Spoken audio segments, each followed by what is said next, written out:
Hello and welcome back to another episode of Break of Throw. I'm here with the asset, Paul Nicholson, and today we're going to be taking a look at Team USA, who are part of the International Pairs 2 here, Nico. I just want to ask you a little bit about kind of where the game is in America at the moment as a whole. I think they're doing a really good job.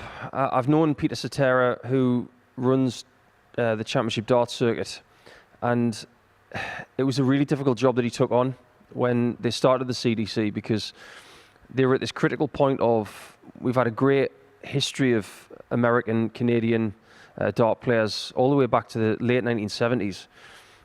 But it felt as if all of the players that were constantly qualifying for the PDC World Cup and even for the stuff in the old BDO, they were all of the same age bracket. So they needed to try and find dart players from wider afield, from different states, different provinces.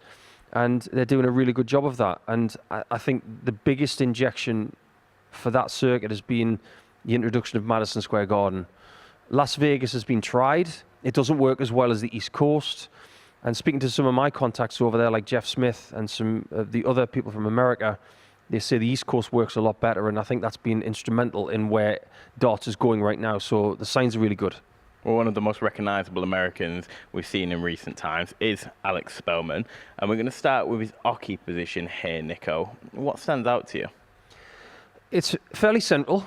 I think there's minimal lean in the stance for Alex, because he's a broad fella, he's tall, he's stocky, and I don't think with that kind of build you need to have any sort of pronounced lean, because if you've got a little bit of weight, you're going to tip if you do things wrong technically. Very solid stance and minimal movement, which is the sign of a really good throw. The thing that's always stood out for me with Alex, though, is this deliberate nature with everything that he does. He doesn't rush anything at all. He's a very deliberate thinker, and technically he's incredibly sound, and it's a really compact throw as well. And when I say compact, I always look at the position of the lead elbow compared to the upper body. There's not a great deal of distance between the right elbow and the right rib cage, which means that he's not really that rangy. He doesn't have to throw the dart that hard to get it to the target. Something what I actually think is interesting looking at is that his back leg, the foot is up, and when I've seen that in other episodes and stuff like that, it's usually with someone who has quite a pronounced lean, and it's almost, I assume, to let them get that extra centimetre or two towards the board. But as you say, Alex Spellman doesn't have a massive lean, he doesn't really go too far over where the hockey starts. So what is that in terms of for Alex's throw? Why is that back foot up? Well, I think it's a comfort thing. If you look at Adrian Lewis, for instance, he's got his left heel up. Max Hopp is exactly the same. I think if he was to put his entire back foot down, his stance would go backwards by about an inch or two. So in order to feel like he's on the front foot in more ways than one, he needs to be fully on the right foot. And in order to do that, you've got to take a little bit of weight from the back. But in order to have stability, you've still got to have that left foot on the ground, but in a minimalistic way and a consistent way. One of the coaching techniques that I've utilized over the years for people who tend to tip and bring their foot off the ground is just to press your back big toe to the ground, and that reinforces a solid stance. It seems like that's something that Alex does. We're going to have a look at Alex's throw from a side-on angle here. There's not much movement at all, is there, Nico? You can kind of see where his elbow lines up with the red dragon sign. There isn't much movement there. There's almost like a little bit of a lift as he goes to release the dart, but you're the expert. What stands out to you there? First things first, I think with some players, you have to look at the mechanics. There's very little going on with Alex's throw. If you look at the drawback here, and what I mean by that is when the dart comes towards his eye line, it's a full drawback and there's no additional component. So it's back, stop and aim, then thrust through. This is a wonderful action. And the reason why the darts are landing in the board the way they are is because his grip is predominantly towards the front of the barrel.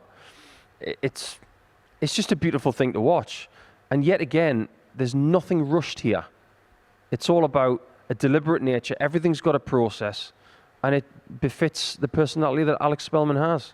You can see where he's holding his darts as well. That's always a really interesting area to look at. there is nothing going on there, is there? That arm does not move whatsoever, especially when we later in the episode compare it to someone like Jason Brandon. That does not move. No, this is really, really good technique from Alex. I think if he has had a weakness in the last 12 months, it's that he has trialed a different type of equipment. I think he's still trying to figure out the intricacies of it, but the mechanics of his throw, that's one of the reasons why he's got such a high ceiling of performance. I think his biggest strength in this sport is his mentality. I think his ability to work hard and to analyze a situation is something that we can all learn from. He's got the technical aspects, there's no doubt about that as well. So it's just about knitting everything together. When you're trying to improve technically with people like Alex, it's the tiniest little thing that can have the biggest difference, and the ripple effect could be monstrous. I want to talk a little bit about kind of his setup and his technique. We look at the dart and there's a few ring grips there, and then kind of in that center, there's a very smooth area of the dart. Now, I assume from a player's perspective, that's because where that finger lies on top of that smooth part is probably the finger that's least involved in the throw. Correct, 100%. I think if you're going to have a grip, especially when you look at Alex's dart, there's a ring grip consistently throughout the barrel from top to bottom, obviously taking that smooth section aside. But the ring grip is wider, so that it has a predominant feel in the fingertips. The basic rule is put grip where you need it and don't have it where you don't need it. It's as simple as that. Very, very simple dart. He's got grip where he needs it. And sometimes there's only one other reason why you might want to cut any tungsten away from the barrel, and that's for a weighting issue, to try and balance the dart the way you want it. But Alex knows exactly what he's doing. He's worked with Winmore on this dart. He's got grip where he needs it. He's very comfortable with the barrel, and maybe it's the flight and stem combination that needs a little bit of work just for balance. So there's a couple more things I want to pick out here as well. One being the trajectory of the dart. We had a little conversation before this episode started, and you pointed out to me that it's actually the flight what will make its way up into the air, where majority of darts players, it's going to be the point what goes upwards. Predominantly what we have are three types of dart players. We have purists, where the dart will travel ballistically like this with a beautiful arc and no wavering in the air. I've seen at Michael van Gerwen's peak, him doing it like that. I've seen John Lowe doing that at the start of the 1980s. Then you look at someone like Dave Chisnell or Gary Anderson, they have the point climbing to the sky like this, and the flight corrects it and it lands very upright. Alex and all of these people who land the dart flat or even flight down like that, they go the other way. They actively throw the flight over the top of the point, out of the grip, and then when it goes through the air, it corrects itself and lands flat. That's why we call Alex an overstacking player, because if he hits the bottom of a treble, he can hit the next two darts over the top. This is a great example of it, because that right there, if he's going for three treble 19s, he really should hit it. Is there a tell when it comes to a player like Alex as well, where you know that they've kind of come through this routine of knowing how to make their throw as good as possible and has gone through kind of the routes and regimes? Because like Adrian Gray in a different episode, he's another player who ends his throw by pointing towards the board, and I think you said in another episode, that's something where if you go through a coaching element, that's something you get taught very early. Yes, I think if you start that at the very beginning, it's something that doesn't leave you. Little habits are going to creep in, obviously, but if you educate someone at a very young age that this is the mechanic, or the mechanics of the throw that you don't really want to forget, yes, the habit creeps in, but if you can nip it in the bud quickly and just remind that person of the fundamentals, it's easier to correct it. Adrian's a great example of this. You've got to finish every dart before you get the next one. There's so many bad habits in this sport, jazz me up the wall. People walking on the third dart, they're not throwing from the same position as darts 1 and 2. But you've got to remember that if you're throwing your first and second dart, don't get the next one until that one is complete. Alex is one of those players who we know who breaks down his own throw. He spoke about it here. He speaks about it on his own social platforms. I think a year or so ago, he was struggling with his throw, and he literally went on socials and was like, listen, I know exactly what's wrong with my throw. And having that understanding of the game can become a massive benefit for you, can't it? But you also have to know how to kind of balance it out, don't you? Yes, you do, because if you overthink it, your throw can become too complicated. So you've got to have this balance of knowledge and a little bit of ignorance. You've got to have feel in this sport. You've got people who have a box tick exercise in every capacity, people who overthink it, people who don't think it's all, and there's some people who are in between.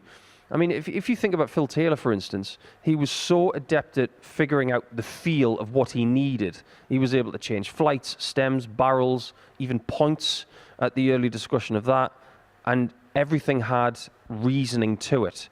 These days, people change just for the sake of change. You've got to be doing it for fundamental reasons. One of the things that Alex has done is he's changed his darts because he feels that that barrel will give him more accuracy, but it's an unfinished project. Many congratulations. On to 6 points. I suppose first and foremost, you're really happy with the points total, the wins that you got tonight. Absolutely. They were a bit more hard fought than I wanted. I got a lot of help from my opponents, and hopefully they do that again tomorrow. We could see at times that you were getting a little bit frustrated with things out there. Yeah, when you know what allows you to be successful, and your mind and body want to do something else, it's almost like an internal battle. If I just let it flow and I throw quickly, like I did the last couple days, and even at the international pairs, I try to just let it go, and I didn't play very well. So all day today I worked on slowing down, and tonight when I was able to do that, I played very well, probably better than what I had the last 3 days. But it just, halfway through a match, I just wanted to get back, and then it like I said, I fought through it. I've done it before. It's probably going to happen again. So experience got me through tonight.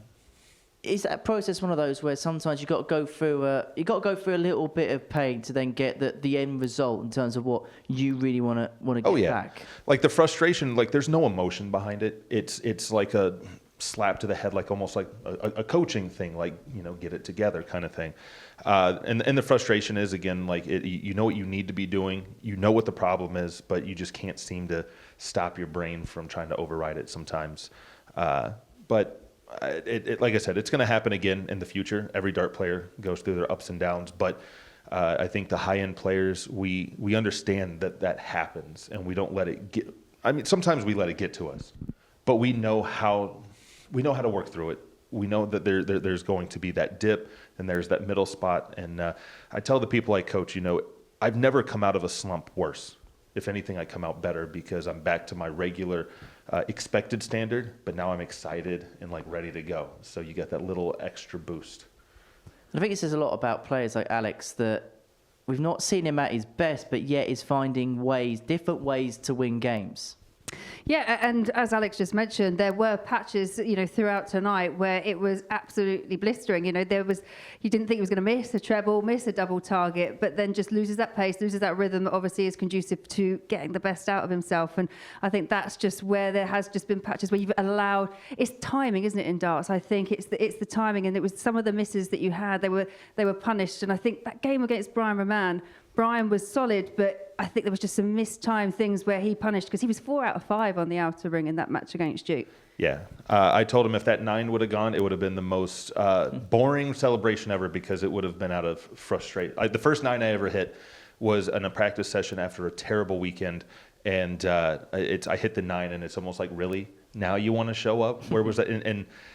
There, I started off really well, gave him, opportunities to get up on me, and I kind of had that moment of frustration, and it allowed me to do what I wanted to do, but then you're like, okay, I'm back, and then it was right back to, that internal struggle. But again, it happens.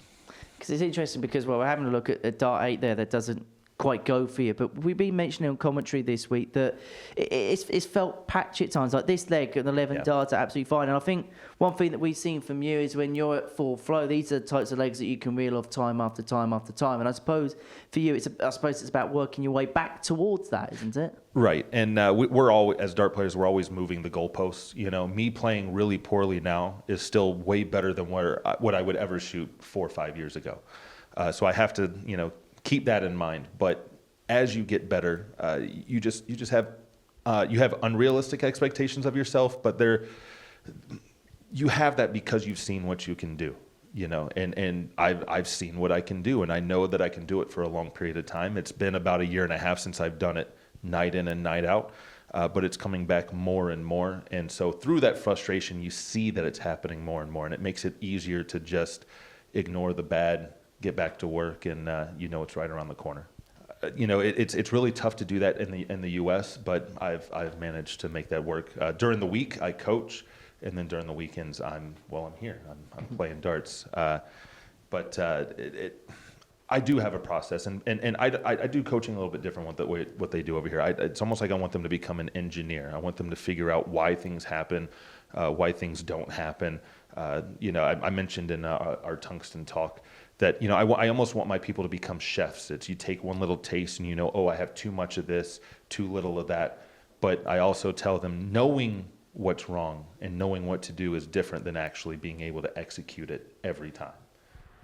Another thing Alex Spellman has done is he's played here at the Super Series with his international pairs partner, Jason Brandon. Now, just before we move on to Jason, Nick, I just want to ask, how does a dynamic like this work when you've travelled all the way across the world to come and play in Portsmouth? You're representing America. Although the international pairs tournament isn't the PDC World Cup of Darts, the commitment to come here and play for your country means that they're going to be treating this basically like it is the World Cup of Darts. Well, from my personal standpoint, I've represented Australia at the PDC World Cup, which was the height of international representation. But if you consider the fact that I also played the Trans-Tasman Test Series against New Zealand and a Tri-Nations Test Series against South Africa and New Zealand, does it mean that I tried less in those other things compared to the PDC World Cup? Absolutely not. The moment you put the jersey on, that's the moment you start having the pride kick in. Doesn't matter whether it's the international pairs, PDC World Cup, or some form of challenge around the world. Maybe it's Super Darts in the Far East or something on the CDC circuit, because they do play the odd pairs competition. Go to the Las Vegas Open, for instance, they've got a pairs competition there.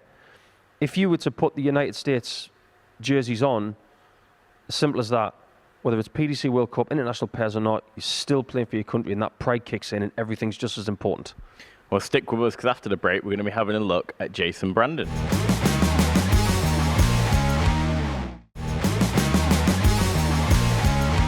Hello and welcome back to Break of Throw. Before the interlude, we were talking about Alex Spellman, and it's time, Nico, to talk about his international pairs partner, Jason Brandon. And we're going to kick off here with Jason actually getting the better of Alex, as they both played in week one, which was actually the week after the international pairs, and having that kind of camaraderie for a week to then go, okay, now it's time to beat each other for a week. How does that work? Have you ever had anything like that, especially with such a quick turnaround? Yeah, I suppose the easiest way to describe this is you could be sharing a room with someone on the tour and then draw them in the tournament. And then you have to go back to the same hotel room and one person's won, one person's lost. That's happened to me a few times.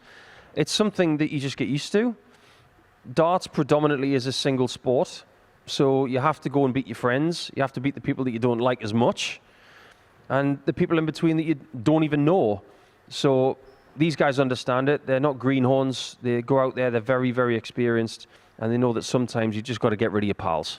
I think they're going to actually see a lot of each other as well, you'd imagine, wouldn't you? Because obviously the way the kind of tour works over in America and stuff like that, there's long journeys, there's not as many competitions as there's probably like, so a lot of them are going to be at the same places at the same time. And because, for example, compared to like a challenge tour over here where there's a lot of top quality players and there's a lot of table splits and stuff like that, in America there's not quite as high ceiling for the top players, is there? So you imagine the kind of top 10 players probably spend a lot of time with each other because they're the ones who's going to be at the back end of all the tournaments and stuff like that. So you're going to create this kind of camaraderie, aren't you? Yeah, I think everybody wants the people in the room to succeed. you know, if you go out of a tournament and let's say that Jason's in a tournament and he's eliminated, say in the last 16, but Alex is still there, the camaraderie aspect means that you'll probably stick around and support your pal to the very end. If you don't win a tournament, you want someone that you like to win it.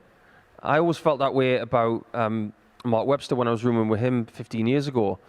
We went to Bad Nauheim in Germany, and I was out of the tournament. I lost to Matt Clark, and the rest of the day I'm following Mark around, seeing if he's going to do well, and he ended up winning the tournament. It was a tremendous feeling to see someone get their first PDC title like that, and that camaraderie is just part of this sport. We're a big family.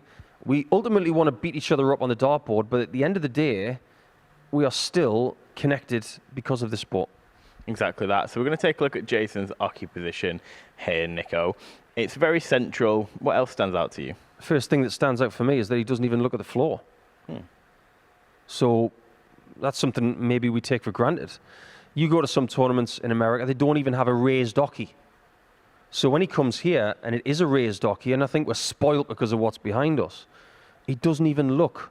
It's a case of, I know where it is, and the end of my foot is going to stay right there. So that's an unconscious action, and he obviously feels very comfortable in this setting. Some people are really deliberate when they are playing with or without a raised hockey. Ian White, for instance, he's always looking at his toes and he's placing his foot in the same position every time, raised hockey or not. But what Jason's done there is very central, and just because the foot position, the front foot position is central, it doesn't mean that the predominant eye is central. If you look at his right eye, which is just behind the right hand, that is actually right of center now compared to the right foot, which is at the middle. So he's not lining up with his eye, he's actually lining up with his foot.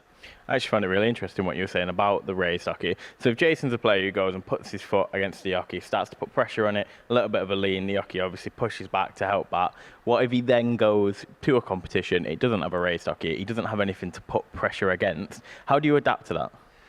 It puts more pressure on the front foot, because if you do push against that raised hockey, many players at the top of the game do. Gary Anderson has been noted for ruining so many right foot shoes because he curls his toes up against it. And even Rob Cross kicks the hockey before he starts. I think the PDC guys are spoiled a little bit because everything they play on is a raised hockey. But imagine if it's not there. If you can't lean into that extra weight, it means that you have to plant your front foot better and have more stability, not just in the right foot, but in the entire lead side of the body. So it may be fun to see at some point in the future, if we have a competition without a raised hockey, whose balance is the best? Because your balance might be brilliant with a raised hockey, it might not be if it wasn't there. We've got a different angle here of Jason Brandon's throw, and something we kind of picked up on before this episode started is that if you compare it to Alex Spellman, whose holding arm did not move whatsoever, Jason's is the polar opposite of that, isn't it? Every time he throws, there's almost like a jolt involved in it. What's going on there? It's an upper body movement. So when he throws the dart, the upper body, and I'm talking about the pectoral muscles and everything above that, it just jumps a little bit. It raises like this, and the ripple effect of that is that the left arm jumps with it. He is someone who's got a low center of gravity. There's not a great deal of movement in the lower body, but as in from the sternum upwards, there's actually a little bit of movement there. It's not just upward, it's laterally as well. That sprinkler head motion where the shoulders will move like this. It's not a great deal, but it's predominantly from the right-hand side. So when that comes through, the body's very wise to any movement when you're projecting something. There's always going to be a ripple effect. And for Jason, it's the left forearm seems to jump like that every time. Interesting as well, because he's another player whose back foot just lifts up a little bit. And the question kind of here is, are we going to see a lot of American players kind of have the same similarities? Because we're probably touching it in a little bit, but a lot of them have the same angle of entry, and that's due to playing different types of darts in America. Yeah, it's different disciplines. So if you spend enough time in certain parts of the world, if you go to Japan, if you go to Hong Kong, Central Europe, I'm talking about Austria, Germany, predominantly Bavaria, if you go to France and North America, it's not just steel tip dartboards everywhere. You've got soft tip dartboards. Now, if you play both, what you find is that, I'm going to use Thibaut Tricol as an example here. I'm going to use Jason Brandon as an example of this. What you want to have is consistency between the two disciplines. So if you can have the same angle of entry for both, the seamless transition between those two disciplines is there.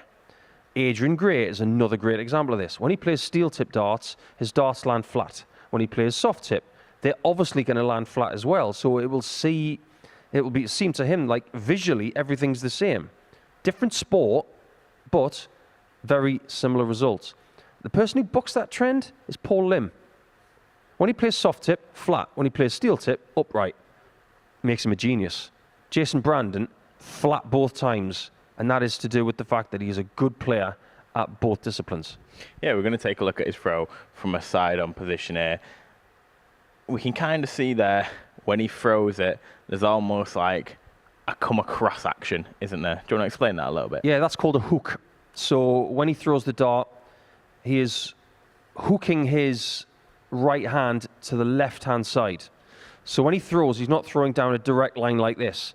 He's throwing across a line like that, which does promote a lot of darts going into the left of target section. So if he's going for 20s, I'd be surprised if we didn't see a lot of 5s from Jason for that reason.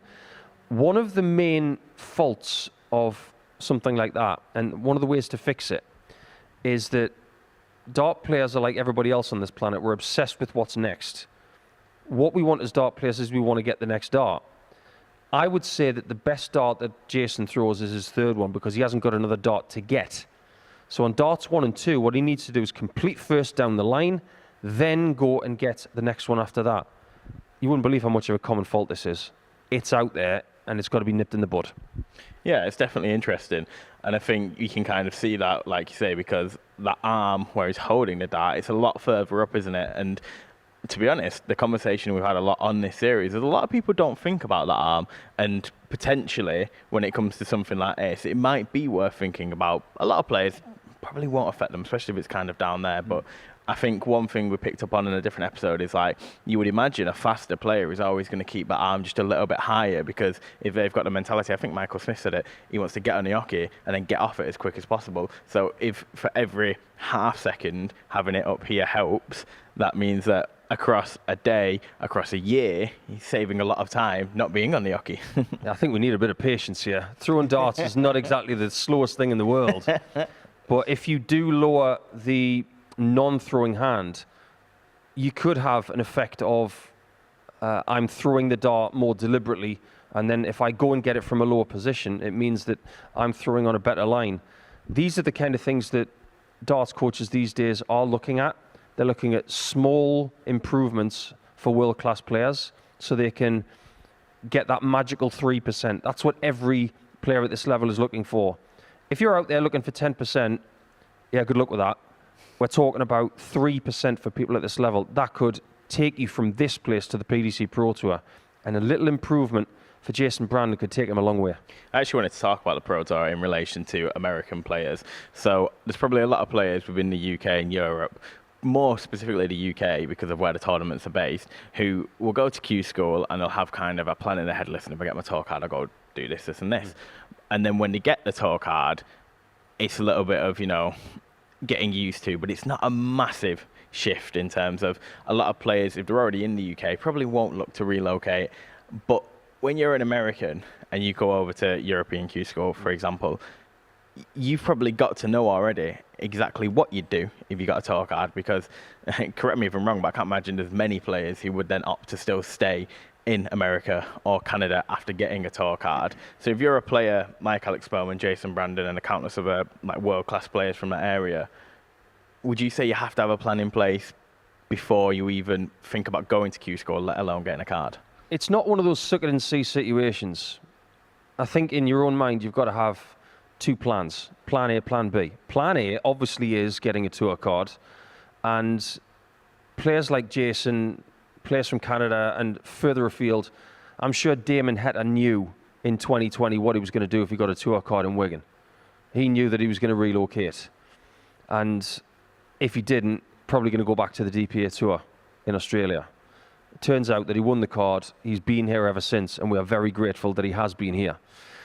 But if it's plan B, maybe commute a little bit more, utilize the various circuits outside of the PDC Pro Tour system, and figure out a way that you can get plan A in the future. Certain players have gone transatlantic with a tour card. Jeff Smith has tried it. It's very hard, especially when it's 2 flights. It's not a case of going straight to Toronto airport and flying to London and going anywhere in the world or anywhere in the UK from that. It's a case of provincial flight to major airport, transatlantic. Doing that all the time, I have no idea how Jeff has done that. And I still don't understand how John Part was in the Premier League and commuted every week. That was ridiculous. The fact that he was able to do that and compete is mind-boggling to me. I think in the future it would be great if the PDC circuit is a bit more global, ranking-wise. It would suit the way that the sport is going. I think we're looking at 10, 15 years in the future for that. But it is Europe-centric. So if you want to be a top player, you've really got to move to Europe. One thing we actually do see in the PDC is the World Series, and Jason Brandon massively impressed on that. He beat Stephen Bunting in the most recent one at Madison Square Garden. Where does the game go for a player like Alex Spellman and Jason Brandon at this point? They're kind of knocking on crucial areas in multiple different areas in terms of the Super Series, the WDF, the PDC. What happens for kind of players in and around that area in America and Canada? What do they do next? I think it's about desire, because the opportunities are there if they're willing to do the miles. You can stay in the United States, you can stay in Canada, play CDC stuff, and they've got an inordinate amount of other tournaments they can play as well. But how much money do you want to earn? How many trophies do you want to win? And where do you want to take it? Is winning domestically enough for you? Is winning internationally important for you? You might just want to go and represent your country at a World Cup or some sort of big country-filled tournament. That might be enough for you. But there are people out there who genuinely say to themselves in the mirror in the morning, this is not enough, I want more. And if they want more, they can have more, but they're going to have to travel for it. I know plenty of Canadian players and American players who are happy playing in North America, but they're good enough to come over here and challenge here. It's a question of whether they want to. I think one thing we can take from the American game, though, is the name of the tournaments. Would you recommend bringing over things like the Choo Choo Classic to the UK, replacing the names of certain tournaments? Yeah, that's one thing we can learn from those guys. They know how to name a tournament. I recently learned about the Scary Hare in Colorado. That's right up there now as one of my favourites. So enough of this darts open, darts Grand Prix, that stuff's boring. It's time to start naming tournaments after legendary players and giving them something a little bit more like the Scary Hare or the Choo Choo Classic. I'm thoroughly on board with that. Well, Nico, thank you very much. I can tell you something what isn't boring. It's more episodes of Break or Throw, and you can catch them here on Pluto TV.